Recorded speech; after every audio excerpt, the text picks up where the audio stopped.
For example, you have a job, you have a career, you leave that one job and then you jump into something else and the results, right?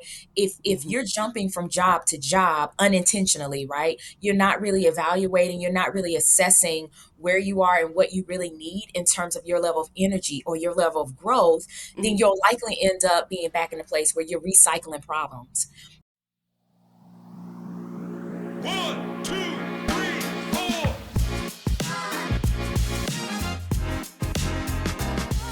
Welcome to the Bold Moves How Did You Know podcast, a podcast for the naturally curious who want to define their own path. Here, I'm sharing bold move stories that propelled my guests from curiosity to action. And in doing so, they've defined a path that is purposeful to them. Through these stories, I hope you'll be inspired to pursue your boldest dreams. My guest today, Robyn Woods, equips leaders across industries to navigate change, build resilience, and amplify their impact as a leadership development consultant and strategic advisor. She's also the visionary founder of Wine Mastermind, a results driven training and development company. She's built an empowering community where ambitious women come together to learn, grow, and elevate both their careers and personal lives. Through tailored workshops, leadership coaching, and mastermind sessions, Robyn helps leaders shift their mindset, strengthen their decision making skills, and create a lasting impact in every space they lead. Hey, Robyn, welcome to the Bold Moves How Did You Know podcast. I am so glad you're here Thank to you. add a new dimension to this discussion around being bold and making bold moves. Thank you for having me, Kristen. It's always a pleasure connecting with you, my friend. A couple times in the last 2 days, right? Yes, absolutely. All right, so today we're talking all about pivots. In my opinion, pivots are the start of any bold move. Do you agree that pivots are the start to a bold move? I would 100% agree. I think for me, I look at pivots as being something that we all experience, right? At some point, in our lives. And we're pivoting. The reality is we're pivoting like every day. What I do typically in my work is Mhm. I try to differentiate the difference between those who are just like pivoting versus the ones Mhm. who are like pivoting with purpose, right? The ones who are pivoting Mm. in efforts to respond versus the ones who are pivoting to just react, to a particular situation. So, yes, I 100% agree that Mhm. pivoting is definitely when you're making that next bold move. Yeah, and I love how you say pivoting with intention is different than just maybe mindlessly pivoting or going with the flow pivoting. Yes, What exactly. is that? Explain that a little bit more because I don't know, maybe early in my career I did more mindless pivoting than I did pivoting with intention like I do now in my middle life.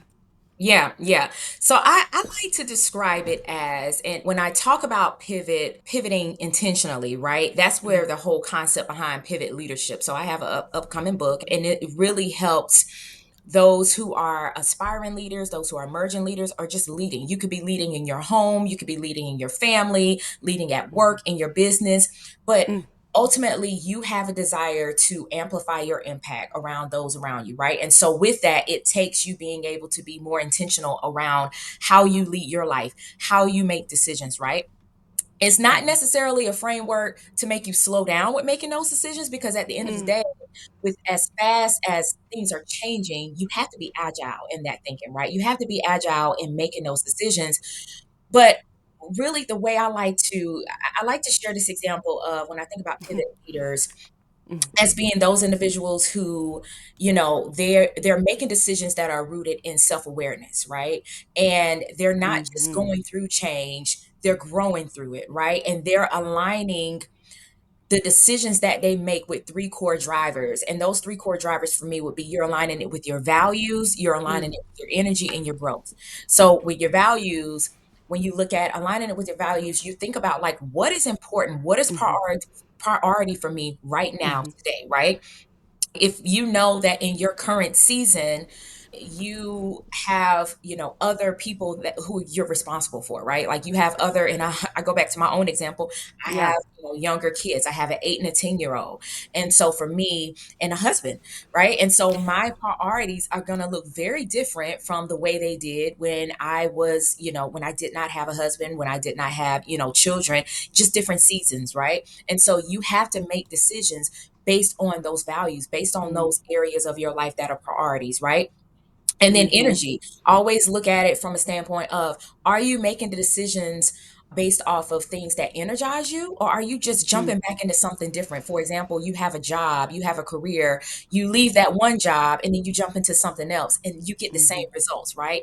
If Mm-hmm. you're jumping from job to job unintentionally, right, you're not really evaluating, you're not really assessing where you are and what you really need in terms of your level of energy or your level of growth, then Mm. you'll likely end up being back in a place where you're recycling problems.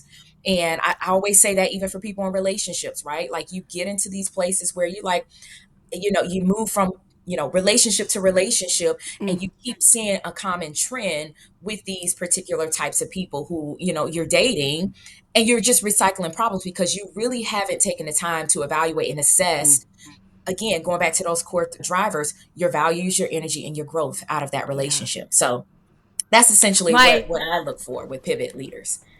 my mouth dropped when you said recycled Problems. problems, because I think it's so relatable. I mean, how Yes. many of us have just gone into a new situation and we find ourselves in the same with the Yes. same problems and the same hamster wheel and thinking, why am I here again? How did I It's so get relatable.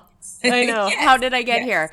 And I think bold movers who are listening and have been following this podcast for a long time will recognize a lot of similarities in what you're saying around pivot leadership and the accountability you're talking about, the intentionality you're talking about, and the need to go deeper beyond the surface to understand not just what you're doing, but why you're doing it, because we talk about desire as the first ingredient of the bold moves recipe. That's where it all starts. And I think, to your point, that's where the intention and making those strategic decisions comes from, is rooted in your values and all of that you just talked about. Okay, we can't go any longer without getting your pivot story, right, Robyn, because you must have come to this line of work that you're doing now through your own experiences. So let's hear 100%. about Robyn Woods and what pivots you've made over your life that have gotten you to where you are right now. Girl, do you have time? Look, do you have time? Look, I could go for days with this, but Yes. it's so many stories that I could pull from. And again, I always go back and preface that we all experience pivots, right? We all go through this, Hmm. this life of pivoting and navigating. It's this Hmm. buzzword, right, that people use all the time Yes, now. You hear people talking totally. about pivoting. And so I try to separate. I want to really emphasize the point that I try to separate those who are just pivoting versus those who are using pivots as a strategic tool, right? To navigate Hmm. their life, to, open up doors and opportunities where they can continue to amplify their impact. So Mm. I'll share the story for me where one time in particular, I ended up leaving a role that, Mm. and this was a pretty, you may not have heard the story yet, but this was a pretty elevated role for me at the time. So Okay. I have a background in HR Mm-hmm. and almost 20 years, as a matter of fact. I know I don't look like it, Mm. but almost. I was gonna say, wow, you're tricking a lot of people. I know. And look, I'm glad about that. I'm happy. Hopefully that'll last for a while, right? But yeah, so almost 20 years just, in a row. And I remember stepping down from one role in particular where, on paper, if you were to see, everything that this role offered me personally, Mm. right? Like anybody Mm-hmm. looking at this, and I would even go back down to like family and friends, like people who knew that I was in this role, they were like, Okay. girl, you are doing it, like you are, Right. this is the role, this is the thing. And so on the outside, on the surface, it looked like the perfect opportunity for me, right? But for me internally, I was suffering just Mm. in many ways. In ways, I would say, from a physically, mentally, I was suffering. Mhm. I had gotten to the point where I felt like my growth had been stifled, Mm. and it was just a lot of challenges that I was facing. And again, my Mhm. children were very young at the time, and in terms of age, Mhm. I was even experiencing marital issues, right? Like just kind of going Mhm. through this place where like the job was consuming me. It was consuming Oh, everything man. about my life. And again, from the Mhm. outside, everybody saw it and was like, "Girl, this is like great. This is right opportunity." And there had been moments, several moments where, and Mhm. I had been in this role for quite some time, let me just say. And so there were moments, there were these nudges that I experienced throughout that process where I felt pushed to do something differently. And oftentimes I also felt like I was pulled away from certain opportunities as well. So I was just kind of like, what is happening? I have this internal nudge Mhm. just telling me that I need to do something. But for the longest time, I just ignored it. I would ignore it and I would just kind of keep pushing through because I was so fearful of, Yeah. the impact that this would make if I left this opportunity, if I stepped Mhm. down. I thought about how I would look, right? And let's Mhm. just face it, oftentimes we think about Mhm. what close family members, what friend, what people may think of us if we leave. And so I saw this I saw myself leaving this opportunity as basically failure, right? I looked at it Mm. as like, okay, this is me kind of failing myself, I'm Mhm. failing my family. And I just was really fighting to not do that, right? I did not want to be that one because from a young age, I had been taught, we just don't quit. We don't quit. And so Mhm. it was so many narratives that I had been facing during this time. And so essentially it got to a point where I was forced to have to Uh-huh. make really hard decision. I had ended up Okay. being and had been clinically diagnosed with burnout, which I didn't even know that was like a real diagnosis at that point, right? But Right. burnout, Right. anxiety had never been diagnosed with like clinical anxiety at the time, right? Because you hear people say Mm. anxious is a natural emotion, right? But it Mhm. was it was in that moment where I realized that I was like, okay, I have to do something differently. Now my Mhm. livelihood is in jeopardy. My family, my marriage, Mhm. all these things are in jeopardy. Like I have to do something different. Mhm. And I cannot continue to ignore what is happening Mm. right now. And so that's why I realized I had to make some really, really hard decisions to step down from this particular opportunity. And I'm going to be honest Mhm. with you, it was absolutely, now I had a backup. Don't get me wrong. It wasn't me just stepping Mm. down without a plan. This is Right. where pivot leadership comes into play, right? So it was more Mhm. so finding a way to transition from that opportunity into an opportunity that was more in alignment with, again, my values, my energy, and my growth. And so I had to take a step back and really for Mhm. myself. And I would say Mhm. that was probably one of the most Mm. significant pivots that I had made in my career. Now I could talk about business, I could talk about all those things, but I would Yeah. say that was the thing that led me to where I am now, even in the doing today. So when you let go of your job, you strategically made that decision for yourself that you were going to figure out a new path. How did that propel you into your bold move? You said that you had your plan B and you were kind of ready to go. So what did the initial first steps look like after you pivoted and you are into now this new direction? Yeah. So I would say the first steps really look like a lot of journaling and a lot of insight. Like Mm. I had to really Mhm. dig deep into where I was in a process. And as a matter of fact, you just brought back another reminder of, I Mhm. always talk about how I, I take I strongly encourage clients, students to always take time to invest not only in yourself, but also investing in finding coaches, finding mentors, Yeah. like, and being Mhm. able to invest in others as well. But during this season, I had invested into a coach, and Mhm. I shared this story and now this around a whole. I established a business, a photography business. There were a lot of things that were going on with that. That's a different pivot. Within this season, when I ended up moving into this new role, it was really Mhm. based on. I remember I enrolled into this coaching program. This is like an online coaching program, and it really forced you to journal and reflect. It Mhm. forced you to really get deep into that self Mhm. reflection. And so I took time. It was roughly about maybe at least 6 months. I want to say the Yeah. program was at least a year, but it took a good Yeah. 6 months for me to Yeah. really dig deep and realize where I was. It even took therapy for me, right? Having to really Yes. get back into I feel therapy. that. Oh, Yes, feel and that so because much. I was so determined, I was like, I'm not going to continue to recycle these same problems. Like I keep Yes. seeing these common things, these things that keep popping up, and I was like, I don't want to continue to recycle these things. And so I had to be super intentional about what that next step was, and I had to be patient with myself, right? So I would say for me, in that messy middle of that time or that moment of uncertainty that really forced me to dig deep and pay attention, I had to lean in and sit with that point of friction that I had been experiencing. And I had never done that before. Prior to that, I had just been ignoring it. I had just been passively moving forward with things, and it was just Yes. getting worse. So I would say that was probably Yeah. the biggest difference, was just sitting with that point of friction.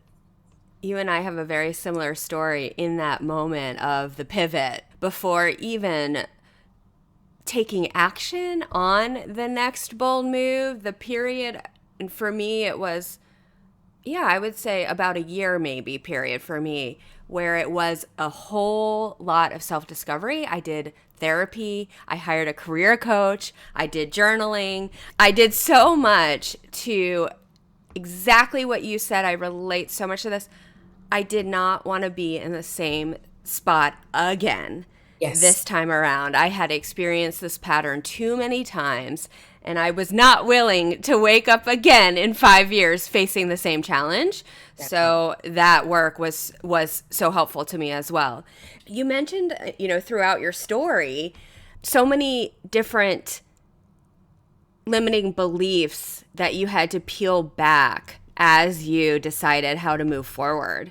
Because I think as we decide on being strategic about our pivots, we face all of these deep seated limiting beliefs. You talked about the fear of failure, about not living up to other people's expectations of you. What are some other common limiting beliefs that you see in your practice today that hold people back from making that pivot they actually desire? Oftentimes what I found with clients that I work with, and again, Mm-hmm. these are narratives that I'm aware of, that I even Mm-hmm. have playing in the back of my mind at times, right? When I'm in certain Mm-hmm. seasons that I'm just more aware, right? Mm-hmm. I know how to address those narratives as they come up. But one of the, I'd say probably one of the most significant ones was, seeing pivot as being, as you quitting. So someone who Mm-hmm. pivots is more so like, I'm Mm-hmm. not just pivoting, I'm Mm-hmm. actually quitting. And so the mistake with that is we look at it again, going back to my role and so many other professionals that I have worked with, Yeah. especially leaders, those women and individuals who are in leadership capacities. They find it very difficult to step down from certain opportunities and certain roles in fear that it may appear as if they're quitting, as if they're just like completely letting things go. And that's not necessarily the case, right? In my opinion, and the way I look at pivoting, I see pivoting as being more of a transition. It's more of, again, Mm-hmm. you're moving with strategy versus Mm-hmm. somebody who's just quitting. You're just letting it go all together, right? Like you Mm-hmm. have no plan, you have no Yeah. backup. You're just like, I'm in my feelings today and I am done, right? Like that is Yeah. quitting, in my opinion.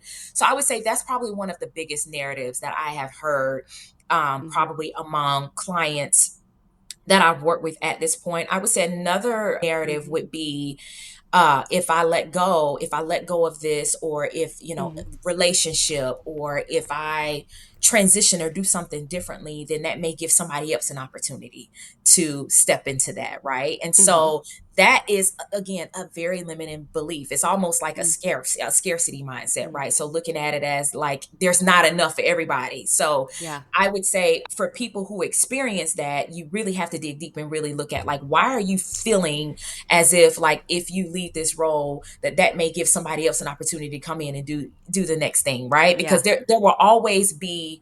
opportunities that exist for you and anyone else, right, coming in behind you. It's Anyway, that those are scarcity probably the mind. two.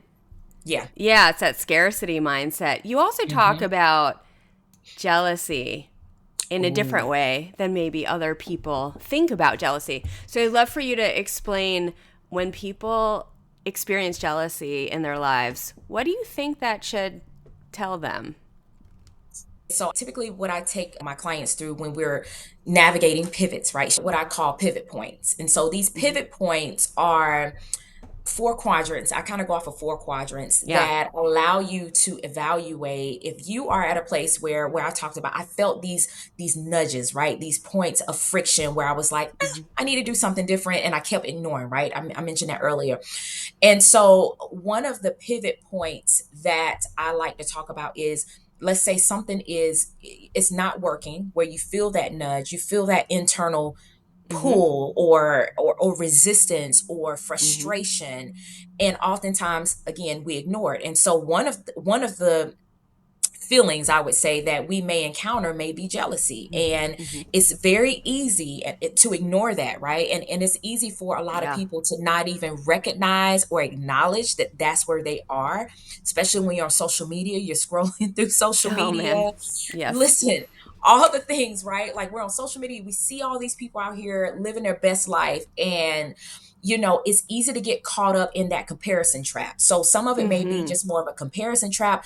Other times it may truly be jealousy. And so what I tell people is, when you can be real with yourself and you can acknowledge that what you're feeling is jealousy, I would encourage you to lean in on that jealousy. And I would encourage you to ask yourself, what is Hmm. this trying to tell me about myself, right? Like, why? Because typically when you're jealous, right? When you're jealous about what someone else has or what they're doing or what you may see, what you may perceive, their life may be like, that's an indicator that it's something that you want, right? That's something that you Yes. desire. Going back to your Hmm. point about desire. So that may Hmm. be an indicator that this may be a desire for you. And if that's a desire, I would encourage you to lean in on that jealousy and say, what is this telling me about myself? What is it that I need? What is it that I want or that I feel that I'm lacking, right? That I'm Hmm. seeing in other people.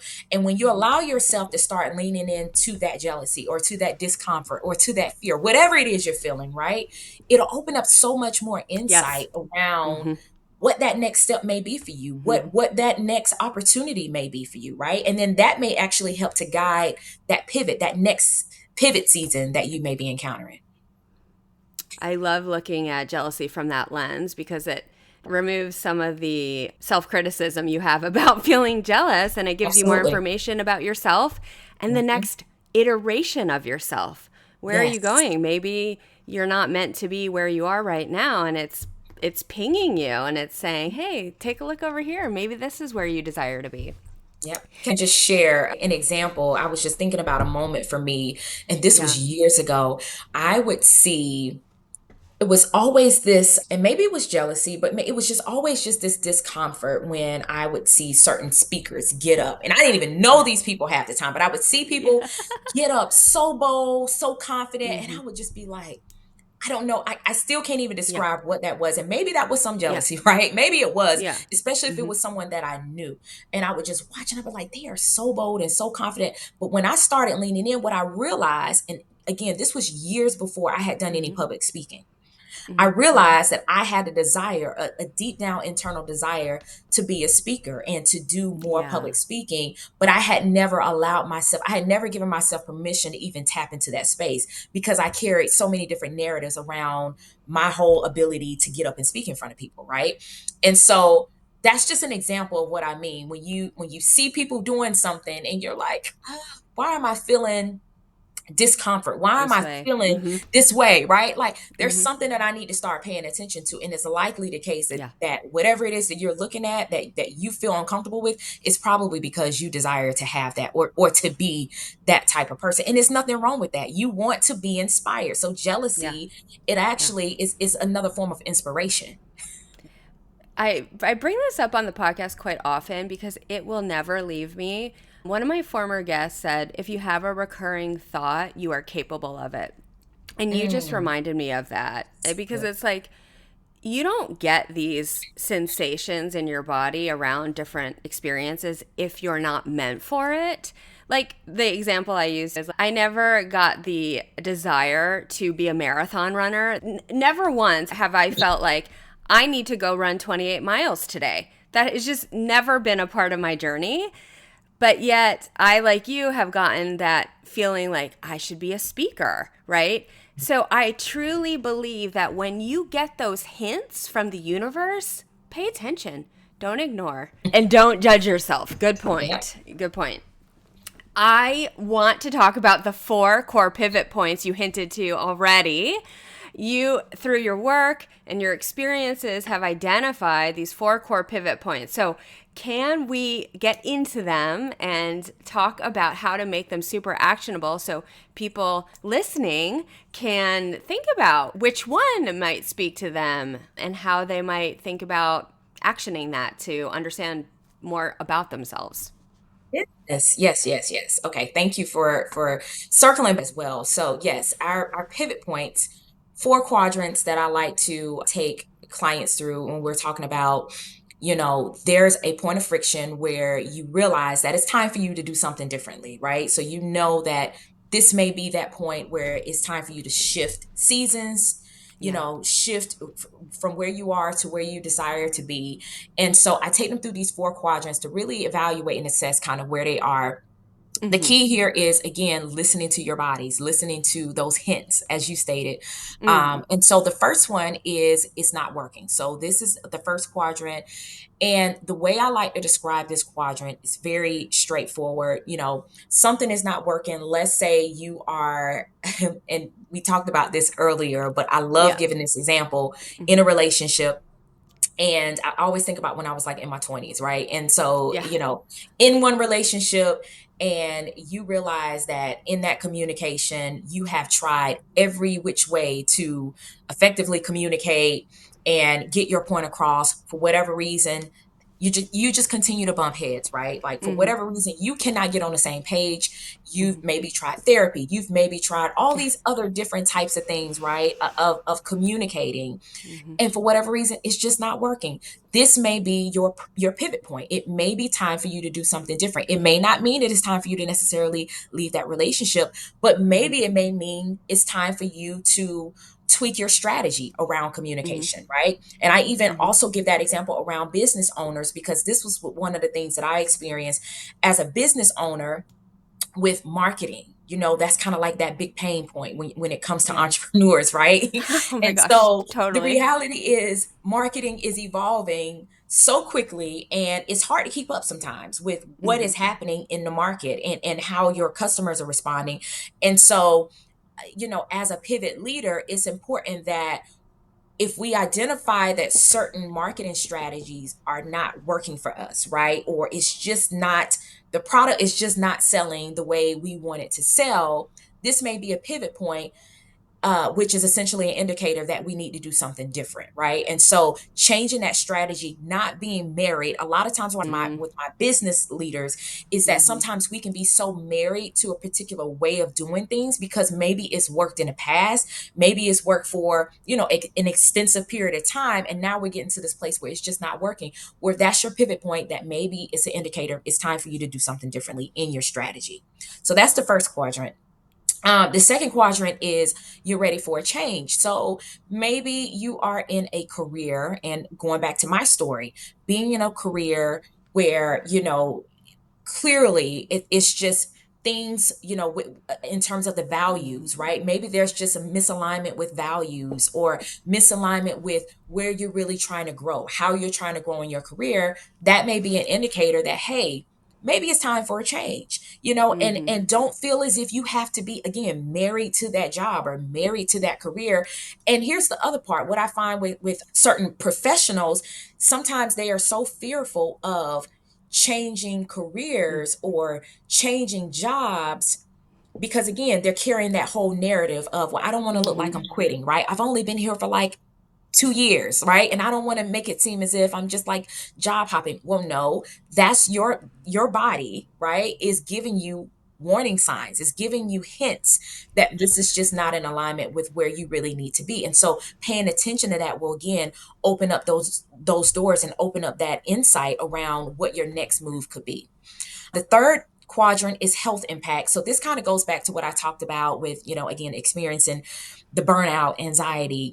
Sometimes you can experience not only physical health, not only emotional or mental health, but sometimes it could be that emotional health, right?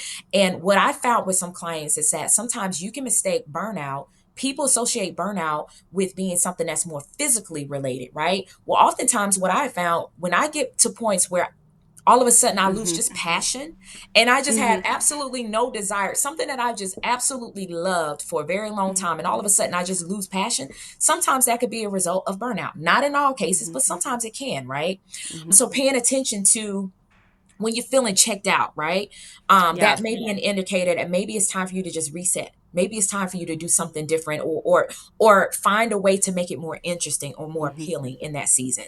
And then the last one is new opportunities. This is where it goes back to, new business ventures. Again, not Yeah. tying yourself down to one way of, managing your business or running your team, right? Or new opportunities around communities of people that you could be around to help Mhm. cultivate Mhm. your growth and your Mhm. development, right? So being open to those opportunities, and allowing yourself to be vulnerable in groups that maybe you may not necessarily be familiar with, or people who you may not necessarily know, but that may be what you need to really grow and Mhm. develop in what area you're in. It's so good because, and I think going back to your point about seasonality too, like one time you need to make a pivot, it might be related to your experience with a health impact, but another time it might be a new opportunity. So I love hearing the nuance of the layers that it can be so many different things can drive the need for a pivot. I thought it would be fun to go through the quadrants and talk about where I've made some pivots related to these Yes. different pivot points that you mentioned. Would you be up for it? I would love that. So I can take start me them out. through. Yes. Okay. First quadrant is it's not working. It's not working. Okay. In this moment, the way that I think about it's not working is in business because, I'm a new entrepreneur. I've been in my business building for about 2 years now. And I am constantly trying to figure out the best way to reach my potential clients. And so sometimes I try things and I'm like, I've been kind of sticking it out for a while. And then I just get to this place where I'm like, that isn't working. And maybe it's time to take my foot off the pedal there and reevaluate what might not have worked in that scenario and try something else to get the growth that I'm desiring. I love that too because when you can admit to yourself that it's not working, it gives you that point of reflection to say, okay, why is it not working? And that might just be enough of that pivot point That's to right. make all the difference and like, oh, okay, I see it now. I see it in the data. The data is telling me that it's not working because actually maybe I'm spending too much time on LinkedIn, but I'm seeing all of this traffic from my website come in through organic search. And so maybe I need to put more investment there, right? I think it just gives you Yes. that reflection piece.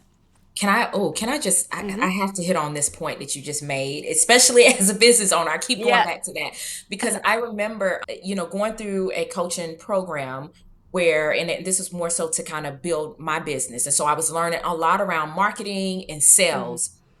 And so the business coach that we were working under, she was using one particular platform, right? And so it Hmm. was working for her. It had worked for her for years, right? Uh-huh.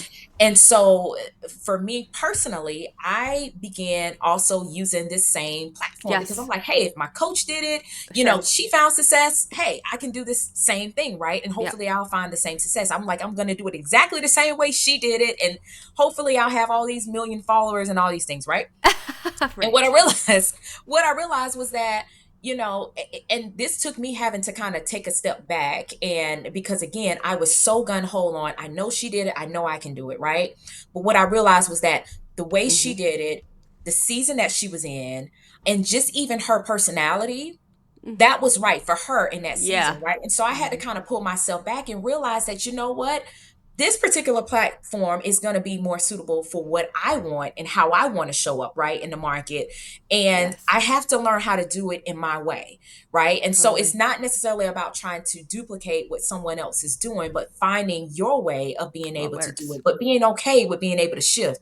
Although you may have seen results for someone else, it doesn't Yeah. necessarily mean that, you know, it's Yeah. gonna play out the same way, as it will for And you. So that's one of the harder things as a business owner too, because there's so many people, other businesses that are prescribing their vision for how yes. business works. Mhm. And you're like, oh, they're teaching this exact framework that they use to find this success. If I just follow it to a T, obviously it's going to work for me. And then you get down to it and you follow it to a T, and it's like that had nowhere the same impact that it Not did for even that close. person. Not even close. Yeah. Yeah. I like a mindset here of experimentation when Yeah. it's not working. So you don't get to, it's the difference between failing and this mindset of it's cool. I tried it. Let's move on, not taking it all so seriously. Right. What is quadrant 2? Trend two is ready for a change. Ready for change. Okay, I already talked about this one, but it's that a moment where I felt like a round peg in a square hole. Yes, way to describe it. I love it. And I really was loving my role and the work, but something about the environment wasn't working for me. And I felt it deeply in my body. This pivot point, I felt deeply in my body. And, that would look like me waking up every day feeling more demoralized than the next day, or more like, why me? Why me? Why is this happening to me? Victim sort of mentality. Like, I'm doing everything I need to be doing. I don't understand why there's so much friction here.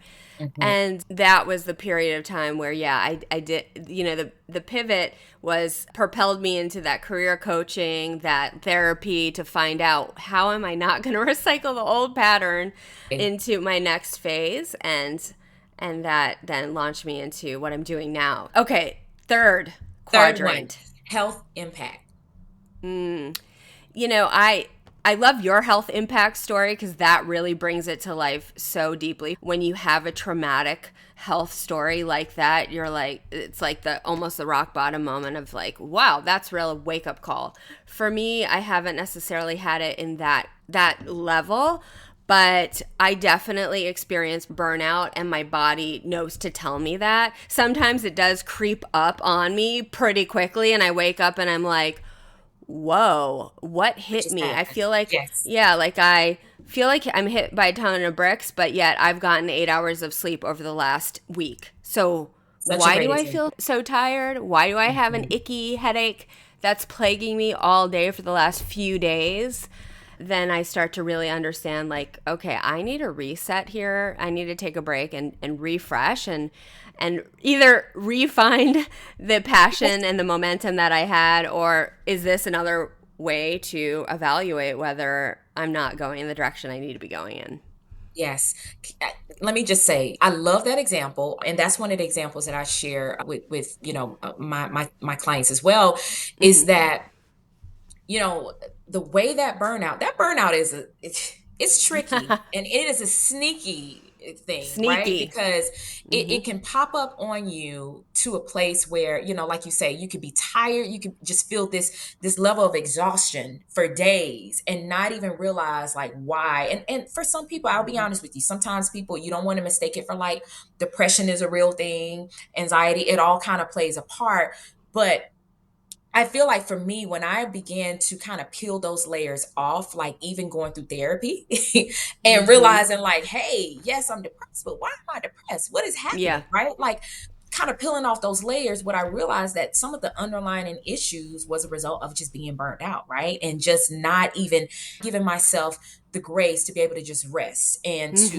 to, just Mm-hmm. rejuvenate myself, in I know. ways that were meaningful to me. So, yes, love that Totally. example. Awesome. Okay. Last pivot point is new Mm-hmm. opportunities. This is my favorite one because I just come back to an experience in my life that was so meaningful to me. It was when I started my career working in Atlanta in 2000, let's call it 7, 8-ish. Bad timing, I guess, in the world to start a Oh yeah. career. However, I did start then. And I had been working for a couple of years in a job that I really loved. It gave me so many opportunities to grow so quickly. I was working with an entrepreneur in a PR agency setting, and I was the third hire. He was growing his business, and I was along for the ride. I was helping manage all of the accounts. I was pitching media. I was landing these stories in the Wall Street Journal, New York Times. It was a really exciting time. I was also going to all of these conferences to help find new clients, and I loved it. But at that same sort of time, about 3 years into that, I got the opportunity to move to New York City. And New York, since I was 17, was always something that I knew I wanted to live there one day. And I just felt the soul connection when I stepped foot there for the first time. The energy and just I don't know, the lights and I remember looking over the East River and seeing the abundance of the city across, the way. And I just felt so free in that moment. It was this, Mhm. excitement and this energy and this, wow, like what an amazing experience to have here. So when I got the opportunity to move, even though I really loving what I was doing, it forced me to think about, am I going to stay or am I going to figure out how, move and figure my career out from there, right? And Right. so ultimately I did decide to move to New York and have that experience for the next 4 years, and I love that because, man, I got to tell you, I met so many amazing people, so many people I still connect with today, so many new opportunities that only showed up after I took that leap of faith, right? So that's one of the new opportunity pivot point is often the most exciting. Don't you It agree? is. I would agree. I would agree. And I'm sure for you, even in that shift, like how you say you kind of stepped out there and just kind of took the opportunity, right? Like I'm sure there was some fear even in that Yeah, process, right? Of totally. moving to New York, right? Like so the reality is when we experience these new opportunities, you're going to feel the fear regardless, right? You're going to Yes, feel that discomfort, but being willing, if you see that there's that next opportunity, that's where it goes back to evaluating those three core drivers, right? Still totally. evaluating, does it align with your values, your energy, and Hmm. your growth? And if it Growth. does, Hmm. that may be, regardless of how fearful or how intimidating Yeah, it may look or it may seem, that may be that's it. that next opportunity Hmm. that may propel you towards your next level of growth, right? Of That that was example. so fun. A little ad hoc, but like I loved reflecting on some pivot points in my life. And, Yes, hopefully it'll help the listeners also evaluate their pivot points. And if they're feeling that nudge right now, what quadrant is it falling into, and do a little bit more of a deeper dive there. So thanks absolutely. for highlighting those for us, Robyn. Thank I you. Speaking of pivots, I wanted to pivot us into some listener questions. And actually, you and I met here at a workshop that you were leading around pivot leadership. And I was so inspired by you. I got home, I wrote a LinkedIn post the next day, and I asked this Bold Moves community, what questions would you have for Robyn should she come on the podcast? And I got a lot of them. So here you are. I would love for you to help answer these for the community and give them some thoughts on how they should think about pivots in their life. And the first one is, how can you weave pivots into your life? The best way I can answer that question is first with the mindset and the Mm-hmm. approach. So, mindset, I always break it down to how am I looking at this? And oftentimes, you'll know it's very clear in terms of what type of thinker you are. I always break it down into being a fixed thinker versus a flexible Mm-hmm. thinker. And Mm-hmm. so, if you're a fixed thinker, you are someone who you oftentimes approach situations, and you'll be surprised. There's more fixed thinkers out there than what we realize. But you often Mm-hmm. look at situations as being more like black and white.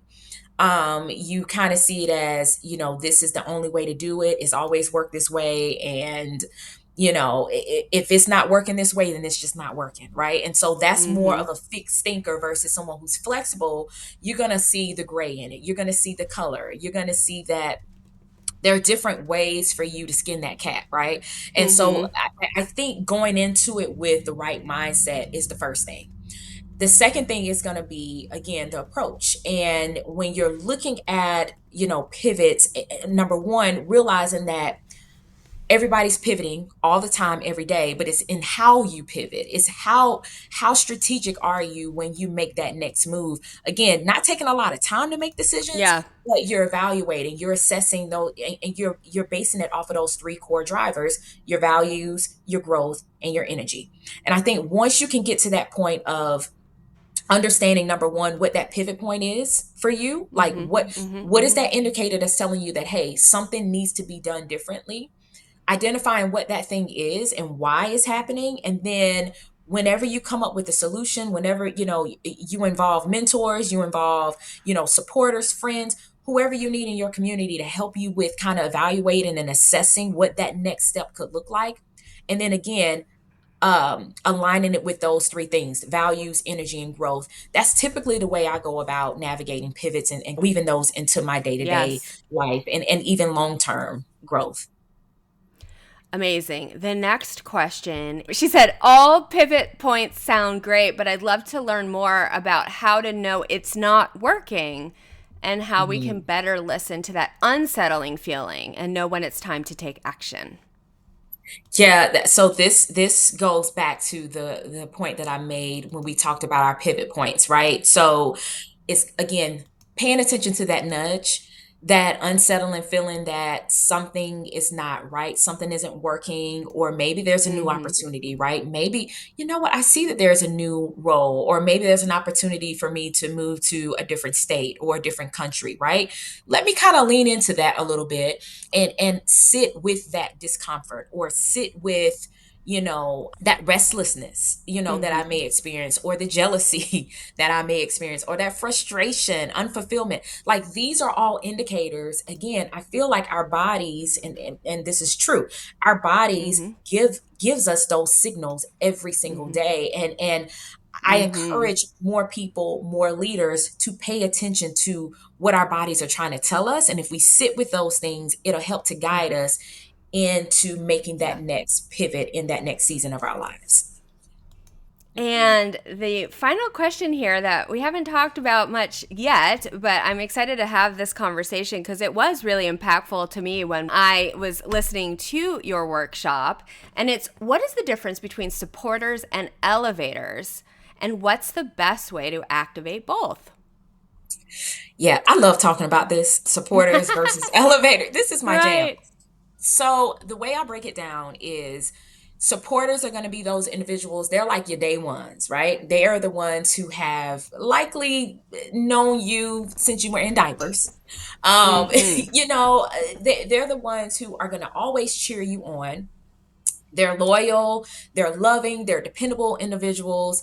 And what you'll find is that oftentimes your supporters are going to be people in your corner who are there to protect you, right? And sometimes that protection may almost be debilitating for you, right?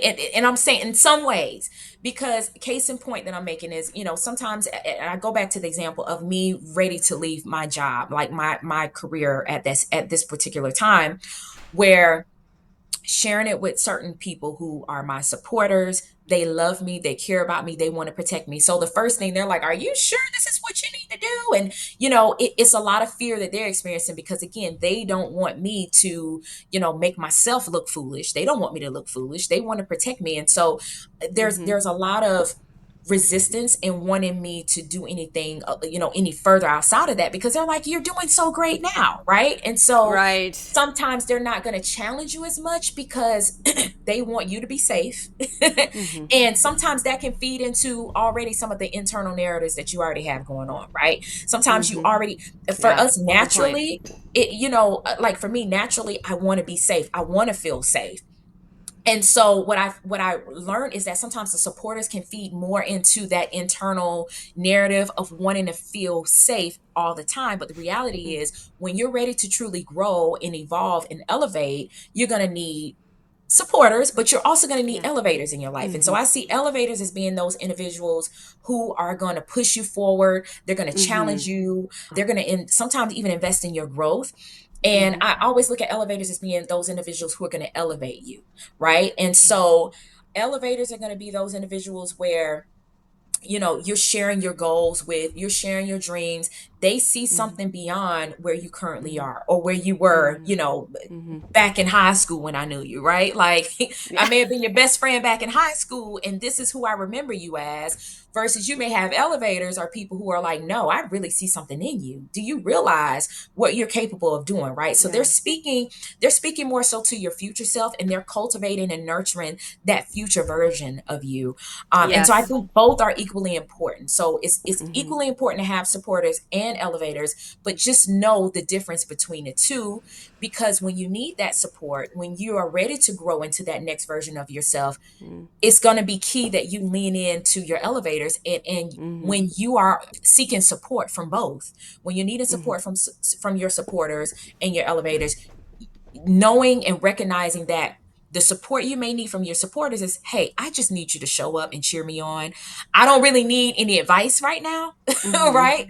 I just need you to Mhm. just show up. Even if you're Yes. just, a body in a room, show up. I need you to be there when I'm crying. I need you to be there at my greatest moments. Your Yeah. elevators, you may need them. The level of support you may need from those elevators may be, hey, I need you to hold me accountable. I need you Mhm. to, let's check in every week or every Mhm. month or on a quarterly Mhm. basis for coffee, for tea. Hey, I just need you to keep me accountable to what I'm saying Yes. that I want to do, in this next season of my life. So that's kind of the difference between the two. I love that. I also think that elevators, and I didn't understand the difference of this before I actually got into this chapter of my life, but I think that elevators can better relate with your experience today. Whereas sometimes supporters, they've never been in the boat themselves, so they don't know what you need to get to that next level. Whereas elevators come in, they understand the experiences you're going through, they can relate to that, and they can help you navigate some of these challenges and milestones that you hit to keep growing, because Exactly. elevators, they know how to get you to a next level, whereas supporters, they can't necessarily get you to a next level, but they can be there to really support and be your cheerleader and help you Mhm. feel excited about what you're doing. Exactly. Exactly. And I'll add on one more layer to that I don't often talk about, Yes. but for especially when you're in business, this is something that's so key. Recognizing that you have your supporters, you have your elevators, but then you also have your customers. Those are three different types of people, right? Yes, of And, course. and oftentimes what I found, especially if you're a fairly new business owner, you'll mistake your supporters or your elevators as your Mm-hmm. customers, and you'll think, now Mm-hmm. sometimes it may be the case, sometimes your supporters and your elevators, they may be your customers, but I'm talking about like long-term customers in terms of Mm-hmm. the people or that you want to sell products or services to. Being mindful that just because they're your supporter doesn't mean that they're going to buy from you, right? They don't have to Mm-hmm. buy from Mm-hmm. you, and that's okay, because Mm-hmm. they may not even be the person that you're talking to anyway, or the person who you're Mm-hmm. really trying to connect with on a customer basis. Mm-hmm. So just being able to really separate the three, I think, really helps for business owners not to get so discouraged along the way, because they're like, oh, my Totally. family and friends are not buying my product. Well, no, that's not it. They still love you, they still support you, but they don't have to buy your They're not your, product to show support, right? yeah. Yeah, So they're not your customer. Oh, I love that exactly. distinction, because Mhm. I know a lot of people who go into business thinking, oh, I already have customers. They're my friends and family. And Yep, then maybe they buy one thing, but that's not where you're going to find sustainability for your business. And exactly. sometimes that can create hard feelings. So I think when you go into it knowing and not expecting, having lower expectations, I always say, around, Absolutely. what they, I mean, obviously every part of this support tree that we're talking about is so important. You need the support from every Absolutely. single piece of this puzzle. 100%. As we close today, Robyn, I want to ask you, what is the one piece of advice or the one thing that you want to leave these listeners with as they continue to think about their pivots in their lives and where they're going next? Oh, I would say the biggest thing is, number one, starting with, I think this, because this is so fresh and we're just getting off this conversation around supporters, elevators, Yeah. I would say recognizing who those individuals are for Mm-hmm. you Mm-hmm. is a really important step. And I would say, even before you decide to make your next transition or your next pivot, Mm-hmm. Being able to take some time to identify who are those people in your life, so essential, right? Your elevators are going to be those individuals that will hold you accountable, that I would recommend you get that support in them holding you accountable to that next level where you're trying to go, Yeah. because reality is, like we mentioned earlier, you're going to feel that discomfort, you're going to feel fear. Mm-hmm. It's not going to feel easy, right? And it shouldn't feel easy if you're really trying to go to that next level. And so you're going to need people to kind of help support you. And to your point around elevators, who have likely been in your shoes in some Mm-hmm. capacity, they're able to offer insight and support around what that can feel like and what that can look like throughout that journey for you as well. And of Mm-hmm. course, your supporters are there to kind of help you as you navigate the highs and the lows. They're with you. You know, you have people in your support system. The last thing I would say is being comfortable finding communities and getting in groups of people who Yeah. don't look like you, who don't like Uh-huh. you, right? Like Mm-hmm. different Mm-hmm. ages, different races, Mm-hmm. different backgrounds is so Mm-hmm. important, because I feel like Mm-hmm.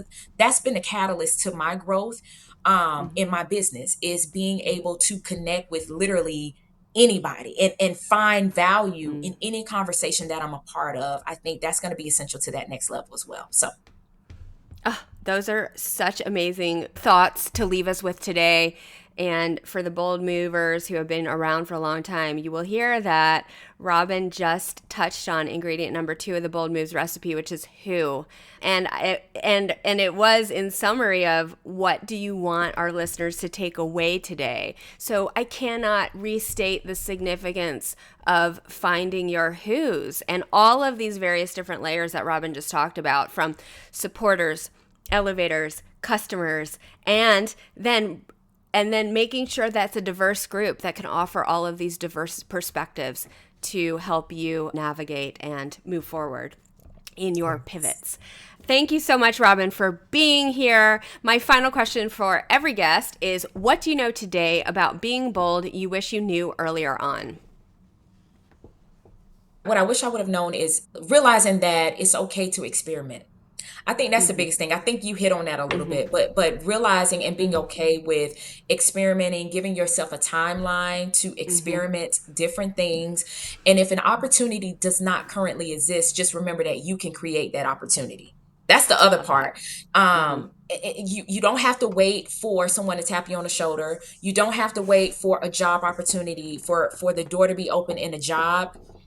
That's the beauty of business and entrepreneurship, is that it allows you that space and that ability to kind of jump in and tap into spaces that maybe you otherwise may not have ever been given that opportunity. And so we Yes. have so many resources, so many tools, so many communities out here that can help you to experiment and Mm. see what works for you. That's a part of strategic pivots as well, being willing and Mm-hmm. able, Mm-hmm. regardless of the discomfort, to be able to tap into places that maybe are unfamiliar, but just seeing Mm. what works for you. What are those things that Mm. truly align with you?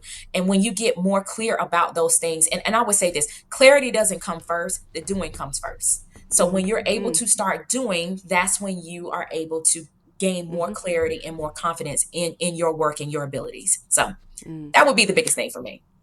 I love that. And it's about too, like, there might be a lot of people listening who have a 9 to 5 job, and, they're not entrepreneurs right now.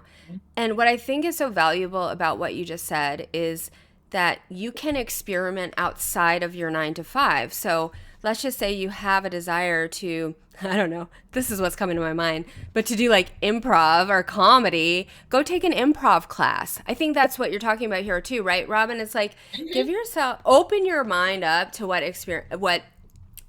you might be wanting as a pivot. How can you experiment first before maybe making that huge leap to get a sense of whether you do enjoy it, that you do want it? And you don't just have to be an entrepreneur to do these things. You can become a speaker in your corporate job. You can, create a side business. You can just launch a creative project. There's so many different ways that you can experiment to figure this stuff out. So I love that's your parting words of wisdom. Thank you for coming on the show and sharing this new dimension of making bold moves with us on pivot leadership. What a cool conversation we just had. Where Yes. can Bold Move listeners find you online? I would say my main platform is on LinkedIn as Robyn J. Woods.